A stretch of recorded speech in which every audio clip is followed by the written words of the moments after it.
తిరుమల తిరుపతి దేవస్థానం మరో సంచలన నిర్ణయం తీసుకుంది. తిరుమల దేవుడిని దర్శించుకునేందుకు వచ్చిన రాజకీయ నాయకుల పట్ల ఈ నిర్ణయాన్ని వెల్లడించింది. దీంతో పొలిటికల్ లీడర్స్ ను టీటీడీ నిర్ణయం ఒక్కసారిగా షాక్ కు గురిచేసింది. తిరుమల శ్రీవారి దర్శనానికి వచ్చిన పొలిటికల్ లీడర్లు ఛానళ్లతో ఇప్పటి వరకు రాజకీయం గురించి ఇష్టం వచ్చినట్లుగా మాట్లాడుతూ వచ్చారు. ఈ క్రమంలో టీటీడీ ఇక నుంచి వాటికి ఆస్కారం లేకుండా నిర్ణయం తీసుకుంది. ముఖ్యంగా రాజకీయ నాయకులు తిరుమలను దర్శించుకున్న అనంతరం చేస్తున్న పొలిటికల్ వ్యాఖ్యలు వివాదాస్పదమవుతున్నాయి. దీంతో టీటీడీ ఈ దిద్దుబాటు చర్యలకు దిగింది.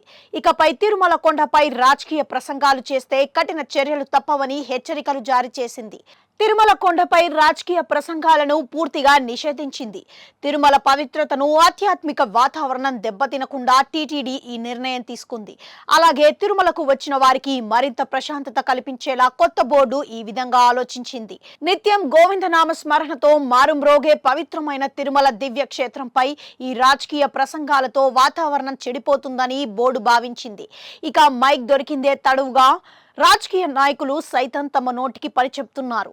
ఇష్టారీతిన ప్రసంగాలు చేస్తూ రెచ్చగొట్టే వ్యాఖ్యలు చేస్తున్నారు. దీనివల్ల తిరుమలలో ఆధ్యాత్మిక వాతావరణం దెబ్బతింటుందని టీటీడీ భావించింది. అందుకే ఇక నుంచి రాజకీయ ప్రసంగాలకు చెక్ పెట్టాలని బోర్డు ఇటీవల తీర్మానించింది.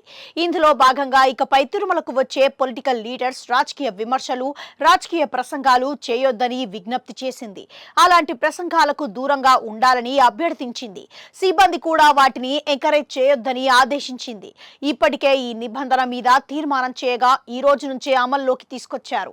ఈ రోజు నుంచి కొండ మీద ఎలాంటి రాజకీయ ప్రసంగాలకు ఆస్కారం లేదు. ఒకవేళ ఎవరైనా నిబంధనలు ఉల్లంఘిస్తే చట్టపరమైన చర్యలు తీసుకోనున్నారు. పొలిటికల్ లీడర్లు బి అలర్ట్, తిరుమలకు వెళ్లి మునుపటిలా రాజకీయ ప్రసంగాలు చేయకుండా జాగ్రత్తలు పాటించండి అని నెటిజన్లు సూచిస్తున్నారు. అలాగే టీటీడీ తీసుకున్న నిర్ణయాన్ని సైతం అభినందిస్తున్నారు. మనశ్శాంతి కోసమే దేవుడి దర్శనానికి వస్తే అక్కడ ఈ రాజకీయ ప్రసంగాలతో వాతావరణాన్ని కలుషితం చేస్తున్నారని అభిప్రాయపడుతున్నారు.